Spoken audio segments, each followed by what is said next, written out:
Então, hidrodinâmica é a parte da física que estuda os fluidos em movimento. Hidrostática estuda os fluidos em repouso, hidrodinâmica estuda os fluidos em movimento, tá certo? E aí nós vamos considerar, por exemplo, que esse fluido ele seja ideal, né? Não viscoso, homogêneo, e a velocidade de escoamento ela é constante. Eu vou mostrar sem velocidade constante, com algumas coisinhas a mais, mas, no geral, nós consideramos algumas coisinhas para poder ficar um cálculo mais simples para a gente. Mas eu não vou aprofundar nos cálculos aqui, tá certo? Bem, você já deve ter ouvido falar, por exemplo, em túnel de vento, né? O que é o túnel de vento? Ele é utilizado para poder, principalmente em veículos, em espaçonaves, em trajes, para deixar os objetos, o traje, os carros, enfim, cada vez mais aerodinâmicos, com a menor resistência ao ar possível. Se vocês lembram, os carros antigamente, né, se vocês assistem aqueles vídeos, né, novela, os carros eles eram bem quadrados na frente.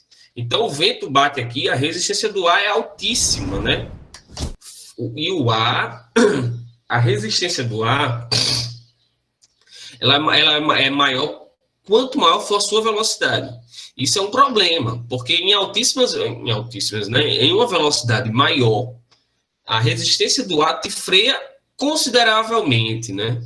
Quem anda de moto sabe muito bem disso, né? Como é forte essa resistência do ar. Você de carro você não percebe, mas de moto você consegue perceber isso, ou de bicicleta, você consegue perceber essa resistência do ar.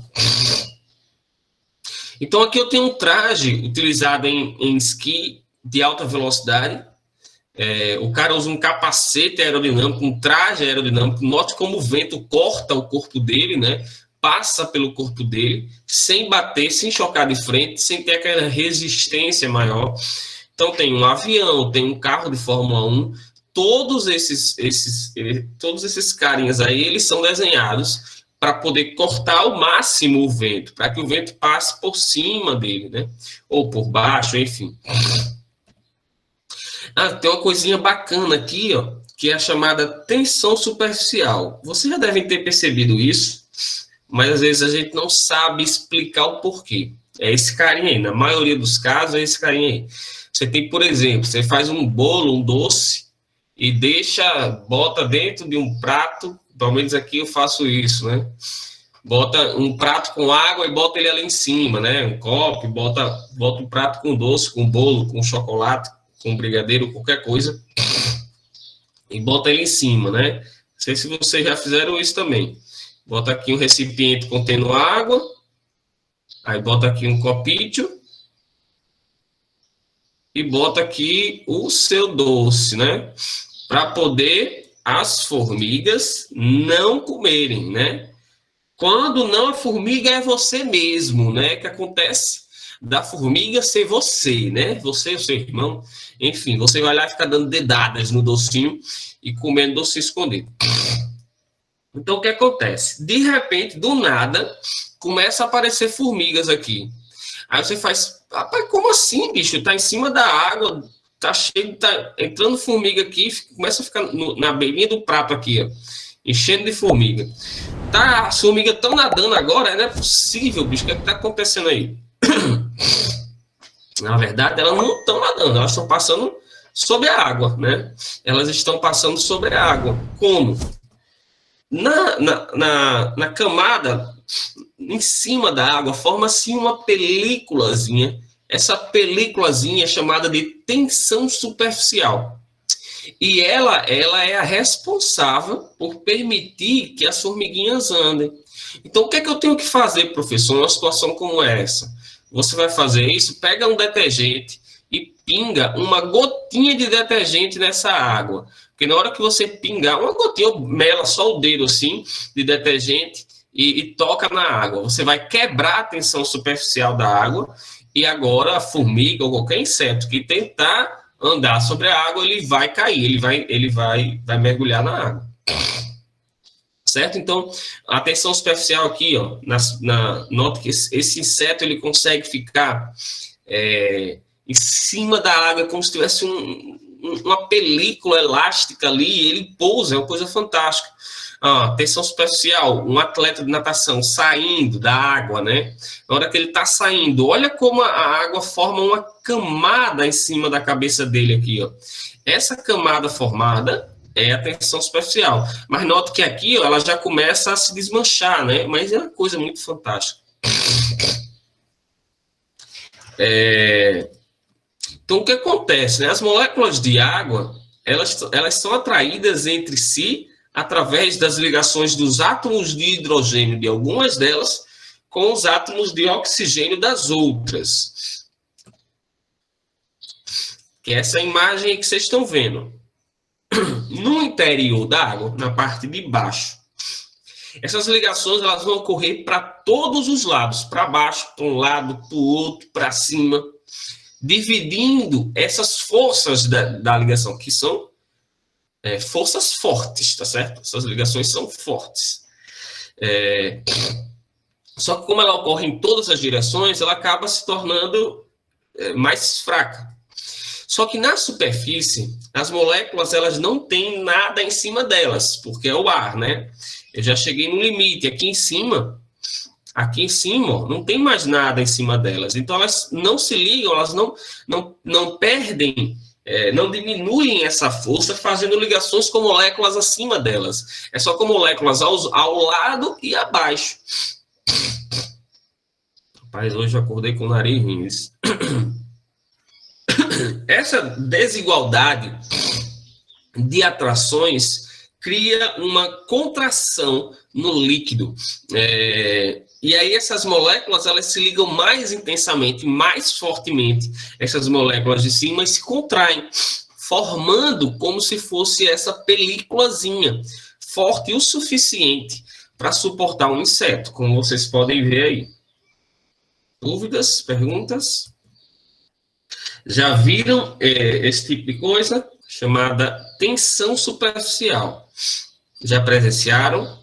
Já tentaram andar sobre as águas? Professor, se eu tentar andar sobre as águas, eu sou magrinho. Meu filho, você não é um inseto, né, velho? Não vai conseguir não, tá bom? Olha aí que bacana. Eu vou mostrar aqui um experimentozinho.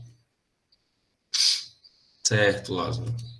Ó, ele bota uma agulha, a agulha fica flutuando na água de boa. Olha só. Ele vai botar um detergentezinho para quebrar a tensão superficial da água. Na hora que ele bota o detergente, olha que massa, velho. A agulha afunda. Quebrou a tensão superficial, não tem mais essa película segurando, ela mergulha. Olha esse outro aqui. Olhando de cima agora, tá? Mesmo vídeo olhando de cima. Fantástico, né, galera? Fantástico. Na hora que toca o detergente, quebra, dá até para fazer um barquinho que a gente brinca. A gente brinca com um barquinho. A gente brinca com um barquinho. Deixa eu tentar mostrar aqui para vocês. Você pode pegar um papel. Você pega um papel retangular. Faz uma abertura aqui nele, ó, corta aqui a pontinha dele. Assim, ó, pode ser assim.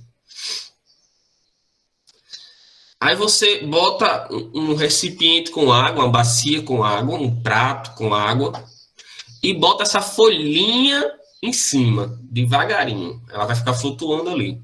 Aí você vem e pinga uma gotinha de detergente aqui, ó.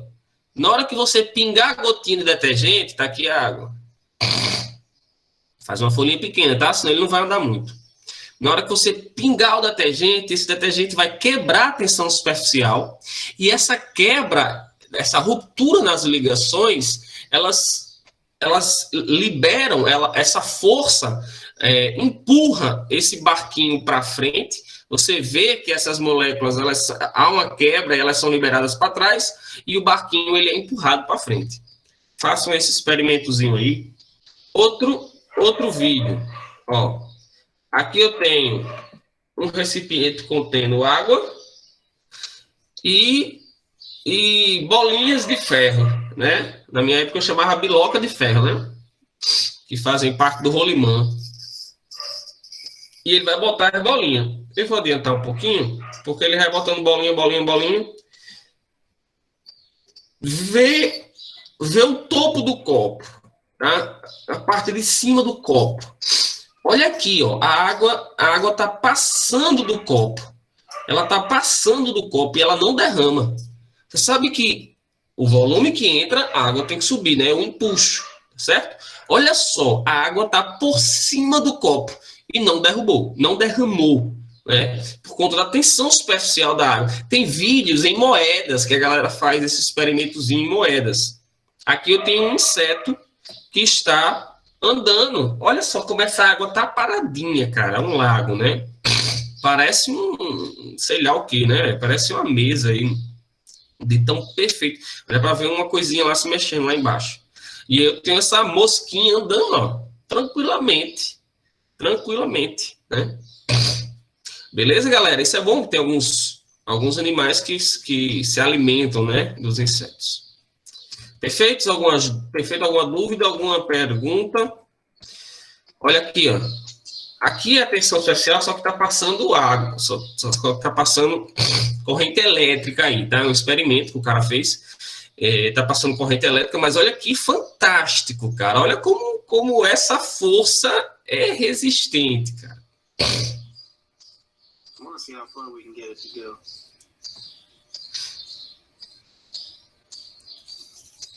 Chega uma hora que eles não conseguem vencer, né? A gravidade aí atua, não perdoa. Mas é fantástico. Também, galera, tudo bem? Bem, capilaridade, né? Um líquido, ao entrar em contato com uma superfície, com qualquer superfície, ele é submetido a duas forças contrárias entre si, que é a de coesão e adesão, certo? A coesão é a força capaz de manter as moléculas do líquido unidas. É uma força intramolecular. Coesão é a força entre as moléculas. E a adesão, ó, o nome adesão, de aderir às coisas, tá certo? É a atração das moléculas do líquido com o objeto, tá? É a força de atração das moléculas, por exemplo, água correndo dentro de um cano.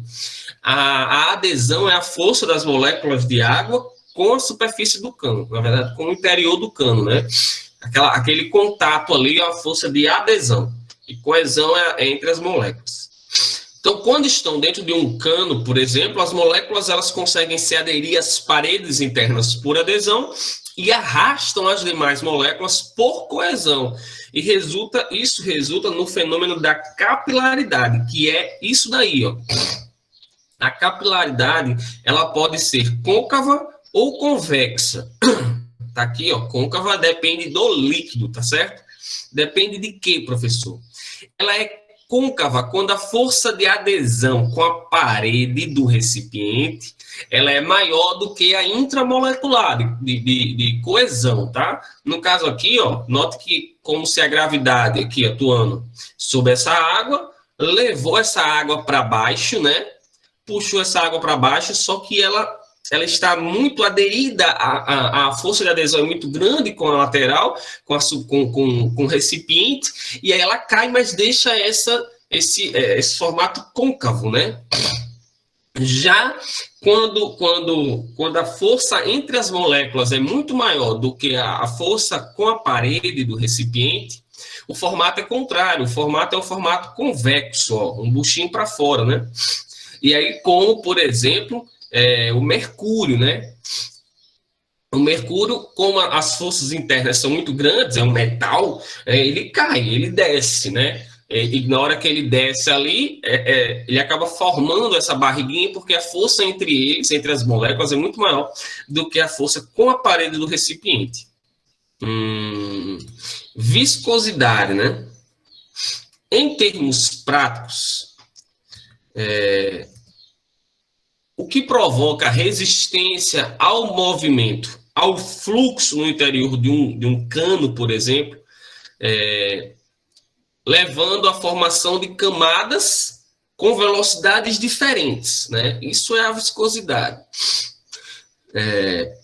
Você vê que a velocidade ela é maior no centro, Olha só.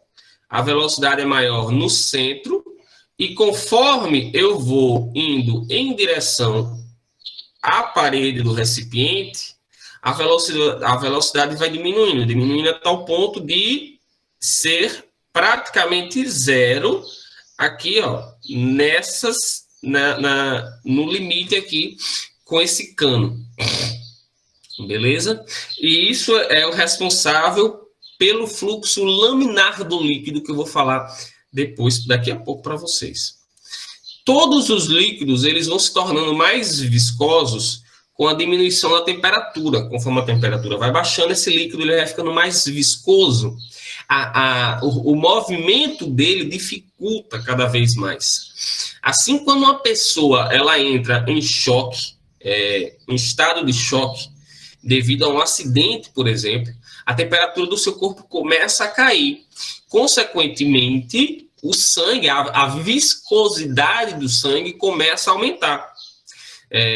Isso pode produzir uma queda no fluxo sanguíneo. Essa é uma das razões pelas quais as vítimas de acidentes são cobertas. Vocês já devem ter visto isso em filmes, em noticiários, enfim. Em um acidente, o cara é coberto como se fosse um papel laminado ali, né? Isso aí serve para poder aquecer o corpo das vítimas, para poder o sangue não ficar mais viscoso, porque se ele ficar mais viscoso, ele vai dificultar no movimento. Eu vou ter um movimento cada vez mais lento, e isso é perigoso para o corpo. Então, ele é coberto para poder evitar a diminuição grande na temperatura do seu corpo. Beleza, galera? Viscosidade. Quanto mais viscoso, mais o escoamento, menor é a velocidade de escoamento desse. O escoamento, ele pode ser laminar ou turbulento, tá? Como, por exemplo, em um rio, eu tenho um pedaço do rio onde o escoamento é laminar, onde você nem vê a água se movendo, todos os pontos se movem com velocidade constante. Mas quando tem pedras, quando tem corredeiras, quando tem cachoeiras, essa velocidade começa a variar em todos os pontos, e aí esse movimento, esse escoamento é chamado de escoamento turbulento, não mais laminar. No laminar ele forma uma lâmina, no turbulento ele tem uma bagunça generalizada.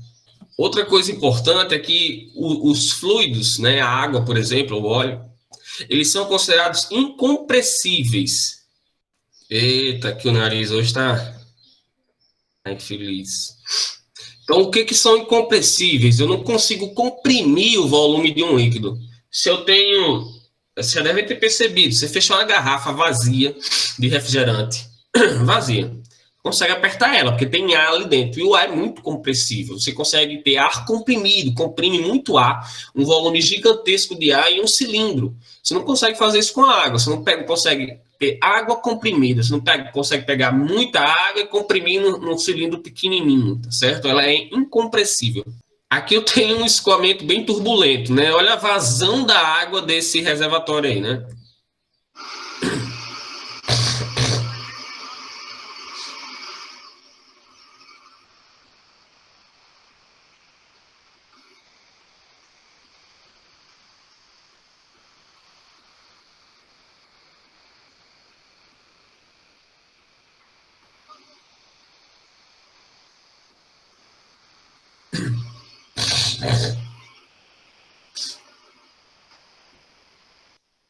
Quando se abre as comportas de um reservatório, né, muita água, e ela sai com um escoamento bem turbulento, bem violento, e a vazão é gigantesca nesse exemplo aí, tá certo?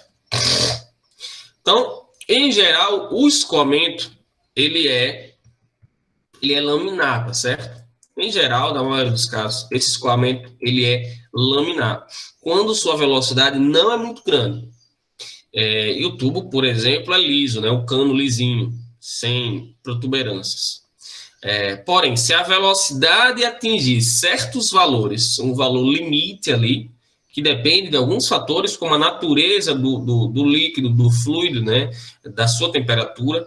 No tubo de vento, ali não mostra, mas no tubo de vento, no túnel de vento, você tem movimentos turbulentos, tá certo? E os engenheiros eles trabalham nisso para tirar a turbulência do vento em algumas regiões. Eu faço já uma amostra para vocês como ficaria isso daí. Então, quando eu tenho alguns fatores, né, que contribuem, o fluido ele está fluindo de forma laminar, porém, passou da velocidade, passou de uma certa pressão, de uma certa velocidade, o fluido ele escoa de maneira irregular, com algumas formações, com formação de alguns redemoinhos. E aí vira uma bagunça.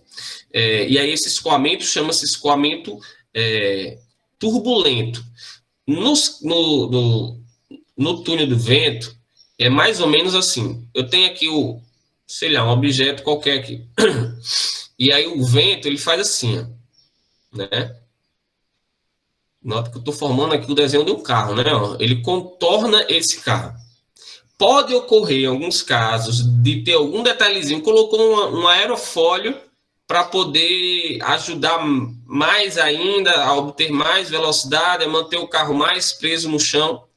E aí pode ser que esse aerofólio não tenha ficado muito legal e o vento ele faz isso daqui, ó. E aí essa bagunça que ele faz aqui, ó, esses redemoinhos, né, são o escoamento para o vento turbulento, como aqui, ó. Certo? Então, nesse gráfico aqui, ó, eu estou mostrando que existe uma pressão e uma velocidade limites, onde o escoamento ele é laminar. Passou disso, o escoamento passa a ser turbulento, passa a bagunçar, passa a fazer barulho, e antes era silencioso. Agora, vocês estão conseguindo acompanhar? O silêncio de vocês é uma coisa horrível. Sim, gostaria de lembrar que Bárbara perdeu o reinado, não foi? Nos 2 últimos Kahoots. Os meninos botaram para rear, rapaz. Os caras acertaram, foi o mesmo pódio nos 2 Kahoots. Joyce, diga, não entendeu o quê? Diga aí, Joyce. Joyce, vamos lá. Eu disse esse slide dessa figura aqui, eu estou dizendo o seguinte. Você entendeu a questão do que é o escoamento laminar e o que é o escoamento turbulento? Vou mostrar alguns vídeos aqui de escoamento laminar. Você nem vê que ele está escoando. Tá certo. O escoamento laminar, ele forma uma lâmina e você não vê o movimento dessa água. Por exemplo, no escoamento turbulento, eu vou formando vórtices. Ao longo do caminho, há uma certa bagunça em alguns momentos, devido ao aumento de velocidade ou ao aumento de pressão. E é o que está mostrando esse gráfico aqui, ó. Ele está dizendo que até um certo ponto, com uma certa velocidade e pressão, meu Deus, né? Existe um limite onde, com uma certa velocidade, até uma certa velocidade, a água consegue fluir normalmente. Vou dar um exemplo. Você já deve ter feito isso na sua casa. Abrir a torneira. Tá aqui a torneira. E aí você abre a torneira você abre bem devagarinho, de modo a correr um filetezinho de água. E esse filete, ele corre de forma estacionária, um filetezinho perfeito de água. Você já viu isso? Já percebeu isso? Aquele escoamento laminar, perfeito, bem bonitinho. Mas aí, se você prestar atenção, conforme essa água cai, a velocidade dela aumenta. A gravidade está fazendo com que a aceleração atue sobre ela, né? E a velocidade dela aumente. Então, conforme ela vai caindo, aqui embaixo, no ponto mais baixo, ela começa a formar um escoamento turbulento e acaba caindo aqui, ó, meio bagunçado. Pode acontecer. Mas pode acontecer de você descer o filetezinho, sair bem bonitinho até o final. Ou você tem o filetezinho escoando aqui bem bonitinho, quando é pouca abertura, só que quando você abre demais a água, aí você bagunça isso daqui, e aí vira um escoamento turbulento. Tá certo? Então, quando eu aumento demais a velocidade, esse escoamento se torna turbulento.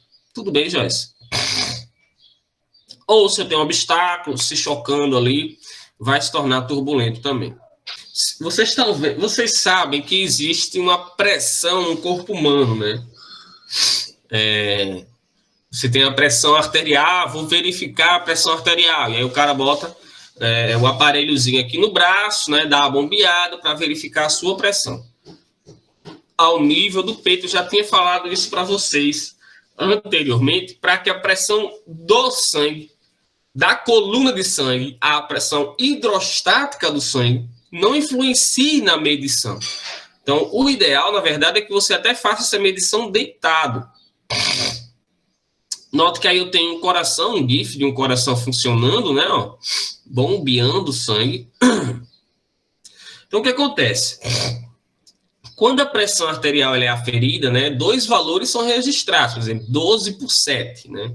O valor mais alto, 12, por exemplo, se refere à maior pressão nas artérias, que é alcançada quando o coração se contrai. Isso é chamado de sístole, durante a sístole.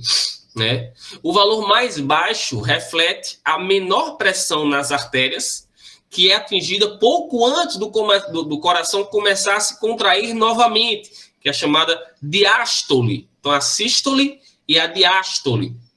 A pressão arterial é registrada como pressão sistólica sobre pressão diastólica. Pressão da sístole sobre pressão da diástole. Por isso que é 12 por 7. Né? Por exemplo, 12 por 8. Não sei qual é a sua pressão aí. E aí, se a pressão baixa ou se a pressão aumenta, você tem que ter cuidado, né? Tem que ir ao médico, tem que tomar o remedinho. Ao bater, o seu coração impulsiona o sangue oxigenado para as artérias, pelas artérias, para todas as partes do seu corpo, e retorna ao próprio coração carregado de gás carbônico, que, por sua vez, é bombeado ao pulmão, visando uma troca gasosa. Ao circular o sangue, ele encontra atrito com as paredes da artéria. Olha só. Por isso, ele precisa bater em intervalos regulares. Temos dois tipos de pressão, como eu disse, né? Para verificar isso daí. Quando medimos a nossa pressão com um aparelhozinho chamado esfigmomanômetro, e detectamos, por exemplo, 12 por 7 ou 11 por 7. Né? Cada pessoa tem a sua pressão. Existe uma pressão, uma média ali, uma pressão que é normal, uma média, tá? Mas pode variar de pessoa para pessoa. Então, se a sua pressão é 11 por 7, você está sendo informado que a pressão máxima é de 110 milímetros de mercúrio, aquela pressãozinha da coluna de mercúrio, né? Por exemplo, a pressão atmosférica 720 milímetros de mercúrio. Então, eu estou dizendo que a minha pressão máxima é de 110 milímetros de mercúrio e que a pressão mínima é de 70 milímetros de mercúrio. Então, o coração impulsiona o sangue com uma força de 110 e a resistência na parede arterial é de 70. E aí, é utilizado para mostrar a média da pressão. Então, fica assim, ó, 110 por 70. Por isso que fala-se 11 por 7. E aí, 11 por 7 milímetros de mercúrio, tá? Que é a unidade dessa minha pressão, da minha pressão sanguínea. Então, a alta na pressão arterial que pode ocorrer, você sabe, se comer muito sangue, né? Se comer muito sal, você pode ter um aumento na pressão arterial. Ocorre devido à diminuição no diâmetro das artérias. Então, eu vou entupindo as artérias, né? Assim, então eu posso ter uma diminuição no diâmetro das artérias. E aí o coração ele precisa aumentar a força do batimento para conseguir mandar sangue para todas as partes do seu corpo, já que está dificultando, estou obstruindo o caminho por onde ele vai passar das artérias. Então eu preciso bater com mais força, bater com maior pressão para poder mandar o sangue para as regiões do meu corpo. Esse estreitamento nas artérias pode ser natural, devido a uma alimentação, ou devido a pode ser natural, né? Pode ocorrer naturalmente, ou pode ocorrer devido a uma alimentação rica em gorduras e sal, né? Uma alimentação irregular. E aí ela vai se alojando nas paredes da artéria próximas ao coração, e dá no que dá. Bebidas e cigarros também podem influenciar nesse aumento da pressão, e essa resistência, ela é diretamente proporcional à resistência imposta, à resistência encontrada, ela é diretamente proporcional ao comprimento do vaso, né, o comprimento das artérias aí, e inversamente proporcional ao raio elevado à quarta potência. Então, essa resistência, essa dificuldade encontrada, ela é proporcional ao comprimento. Quanto maior o comprimento, maior a resistência encontrada, e inversamente proporcional ao raio elevado à quarta potência. Beleza? Essa dificuldade encontrada, ela aumenta. Quanto mais eu diminuo o raio da artéria, essa resistência, ela não aumenta, só aumenta linearmente, ela aumenta com aquele raio à quarta. É uma coisa absurda. Então, por exemplo, se eu diminuir o raio dessa artéria na metade, essa resistência, ela vai ficar 2 elevado a 4. 2 vezes 2, 4, 4 vezes 2, 8, 8 vezes 2, 16. Então, essa resistência, ela vai aumentar em 16 vezes. Olha só, se o raio da artéria diminuir na metade, a resistência para o sangue fluir vai aumentar em 16 vezes. Não existe um valor adequado, né? 12 por 8, que é... assim, a média é uma média, mas pode variar de pessoa para pessoa, tá? Chama-se pressão, a primeira e a segunda, né? A máxima e a mínima, eles falam. Tem sim, tá? Tem medicamento também, tá certo? Isso, Lucas. Posso, Francisco. Tá? Mas na média é 12 por 8, mas pode ter alguém com 11 ponto alguma coisa ou 12 ponto alguma coisa para baixo, certo? Tá, Lázaro, eu estou dizendo o seguinte, a resistência que o sangue encontra para fluir nas artérias, certo? Ela é proporcional ao comprimento das artérias, dos vasos. Isso é bem óbvio, né? Porque quanto maior o comprimento, mais difícil é para eu chegar lá no final. Então, eu tenho mais resistência aí, tá certo? E ela é inversamente proporcional ao raio. Isso também é bem óbvio. Quanto mais estreito for o vaso, mais difícil vai ser para ele passar ali, tá certo? Deixa eu dar um exemplo, Francisco. Você vai pegar um ônibus. Você entrou no ônibus, superlotado. Se é um micro-ônibus, e esse micro-ônibus está lotado, para você chegar no final dele, vai ser difícil, mas é um micro-ônibus, é pequeno. Agora, se é um ônibus grandão e está superlotado, para você chegar no final desse ônibus, vai ser mais difícil. Ou seja, quanto maior o comprimento, maior a resistência que você encontra nesse movimento. Bom, agora vamos para o raio. Se eu tenho um ônibus onde ele está lotado, para você passar ali no meio, é difícil, porque duas pessoas ali, uma do lado da outra, já vai ser complicado para eu conseguir passar. Mas se eu aumentar essa área, se eu aumentar se eu dobrasse o tamanho desse corredor do ônibus, seria mais fácil para você passar, não seria? Quanto maior fosse essa área, menor seria a resistência para você passar com as mesmas pessoas, por exemplo, tá certo? Então, quando eu aumento a área, eu diminuo a resistência. Quando eu diminuo a área, eu aumento a resistência. Então, mesma coisa nos vasos. Quando eu tenho, olha só, tivesse um vaso deste tamanho, o sangue ia fluir sem problema nenhum. Conforme eu vou diminuindo esse raio, mais difícil vai ser para ele passar. Mais difícil quanto, professor? Linearmente, se eu aumento, eu vou diminuir? Não. Quando eu diminuo o raio, a resistência ela aumenta na quarta potência. Então, se eu diminuo na metade o diâmetro do raio, o diâmetro da artéria, a resistência ela vai aumentar em 2 elevado a 4, ou seja, em 16 vezes. Ok? Fica claro isso? Portanto, né? Espero que vocês tenham entendido aí, gostado desse negocinho aí. Vou mostrar aqui, para finalizar essa primeira parte, alguns escoamentos laminares. Olha essa bola.